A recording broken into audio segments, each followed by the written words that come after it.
Bismillahirrahmanirrahim. Assalamualaikum warahmatullahi wabarakatuh. Innal hamdalillah nahmaduhu wa nasta'inuhu wa nastahdi bihi wa nastaghfiruh. Wa na'udzu billahi min shururi anfusina wa min sayyiati a'malina. Man yahdihillahu fala mudilla lahu wa man yudlil fala hadiya lahu. Asyhadu an la ilaha illallah wahdahu la syarika lahu wa asyhadu anna Muhammadan 'abduhu wa rasuluh. Allahumma salli wa sallim ala Sayyidina Muhammad wa ala alihi wa ashabihi wa tabi'in wa man tabi'ahum bi ihsanin ila yaumiddin. A'udzu billahi minasyaitonir rajim. Ya ayyuhalladzina amanu taqullaha haqqa tuqatih wa la tamutunna illa wa antum muslimun. Amma ba'd. Yang berusaha Tuan Haji Ahmad Nazri Muhammad Yusof selaku penerbit rancangan tafsir Al-Quran dan seterusnya sidang pendengar yang dirahmati Allah Subhanahu wa taala.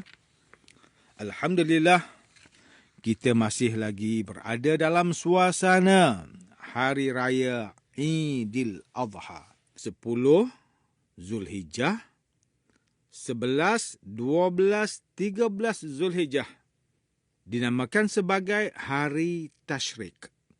Maka hari tasyrik di mana jemaah haji diwajibkan untuk bermalam di Mina dan juga untuk melontar ketiga-tiga jamrah bermula dengan lontaran hari yang ke-10 Zulhijjah dan 11, 12, 13 Zulhijjah. Bila mana jemaah haji melontar jamrah untuk Jamratul Aqabah pada hari 10 Zulhijjah, kemudian 11, 12, 13 untuk ketiga-tiga jamrah, Jamratul Ula ataupun Jamratul Sughra, Jamratul Wusta dan Jamratul Kubra. Maka ini adalah simbolik bahawa kita dengan melontar batu itu adalah simbolik bagi kita membuang sifat-sifat yang tercela yang ada pada diri kita. Jadi, bila mana kita buang segala sifat-sifat yang mazmumah, insya-Allah kita balik daripada menunaikan ibadah haji, insya-Allah jemaah haji itu akan berubah. Haji adalah ibadah yang menuntut kepada kita berubah.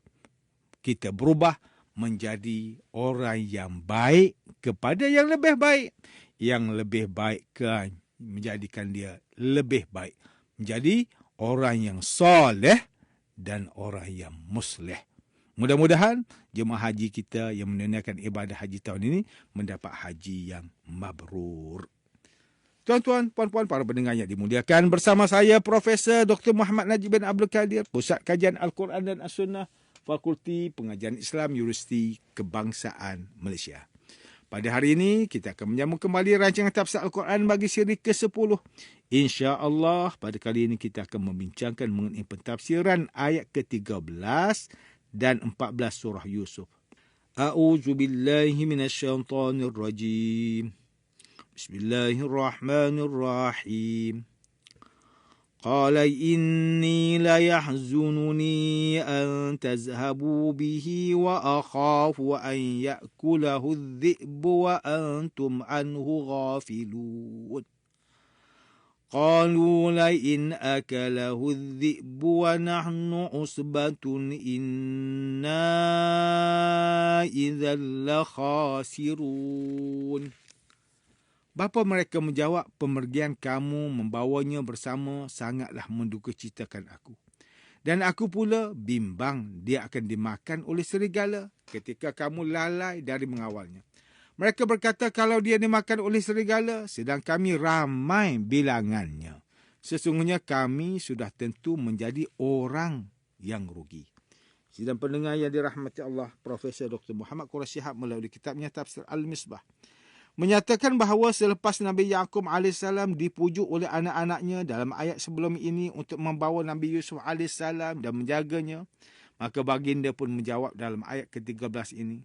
Baginda mengatakan bahawa baginda bukan tidak mempercayai anak-anaknya itu untuk menjaga Nabi Yusuf AS. Namun baginda berasa susah untuk berpisah dengan Nabi Yusuf AS. Dan ketika itu Nabi Yusuf AS masih kecil atau seusia anak-anak yang masih belum boleh berdikari untuk menghadapi segala perkara yang bahaya menurut baginda. Adik-beradik Nabi Yusuf AS menjawab kepada ayah mereka, Nabi Yaqub AS dalam ayat seterusnya dengan memberi jaminan yang meyakinkan bahawa jika Nabi Yusuf dimakan serigala juga, sedangkan mereka itu dalam satu kelompok yang kuat, maka pasti mereka menjadi orang yang rugi. Profesor Dr. Muhammad Quraisy Shihab menambahkan penerangan pujuk rayu mereka di hadapan Nabi Yaqub AS.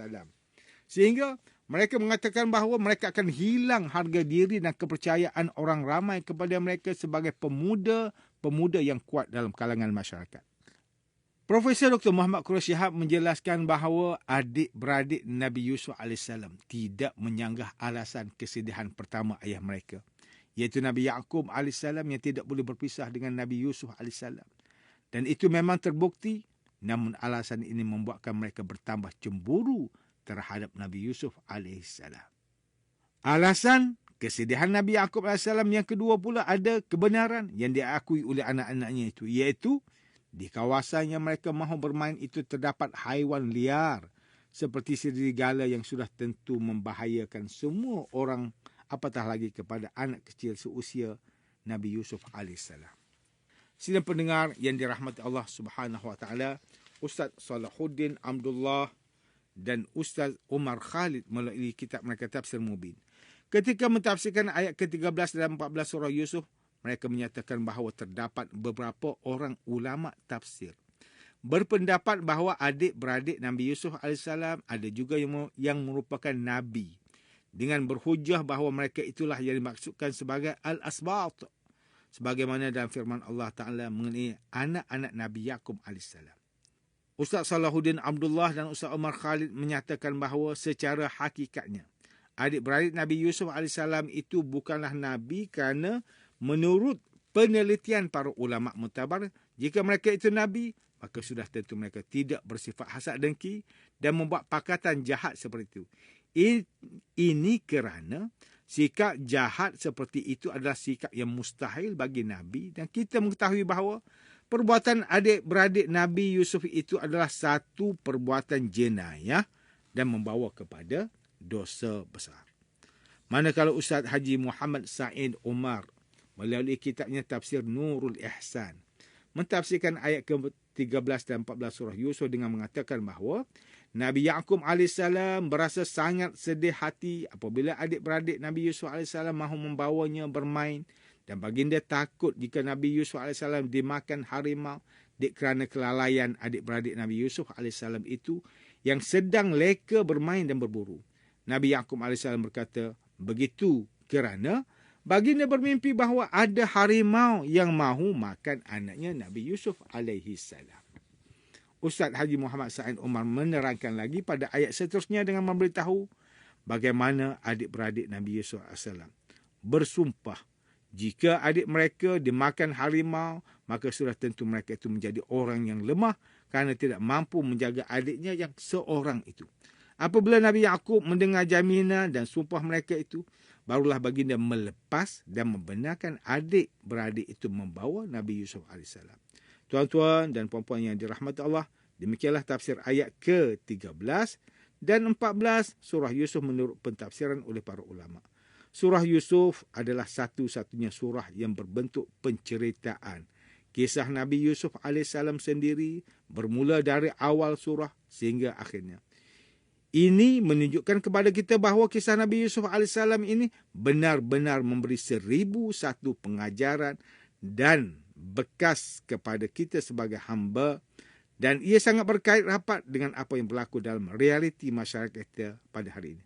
Cukup ayat ke-13 dan 14 surah Yusuf ini sahaja yang menjadi tumpuan kita pada kali ini sudah memberi gambaran dalam fikiran kita bahawa beginilah sikap sebahagian dalam masyarakat kita pada hari ini yang bertelagah dan mempunyai konflik dengan adik-beradik, hasad dengki dan cemburu dengan kasih sayang daripada ibu ayah, tidak berpuas hati dalam soal pengagihan harta pusaka, bergaduh antara adik-beradik kerana terpaksa menjaga ibu ayah yang telah dimamah usia namun terlalu sibuk dan banyak lagi. Demikianlah realiti yang berlaku pada hari ini dan kita tidak dapat menafikannya. Sedangkan berbuat baik dan menyambung hubungan silaturahim dengan adik-beradik itu adalah suatu kewajipan, apatah lagi jika memutuskan hubungan tersebut maka sudah tentu akan mendapat kemurkaan Allah.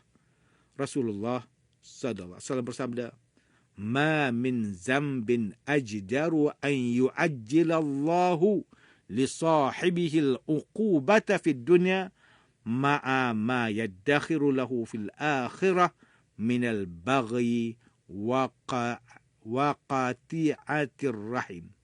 Tidak ada suatu dosa yang lebih layak dipercepat hukumannya di dunia oleh Allah kepada pelakunya, di samping azab yang disimpan baginya di akhirat daripada berlaku zalim atau keluar daripada pemerintahan Islam atau sombong, angkuh dan memutuskan silaturahim.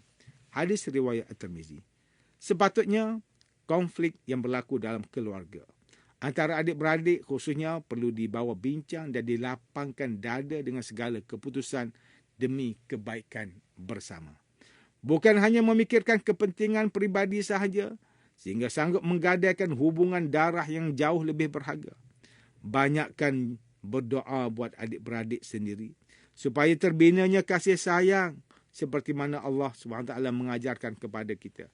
Dalam ayat ke-151 surah Al-A'raf, Qala rabbighfirli wa li akhi wa adkhilna fi rahmatik wa anta arhamur rahimin.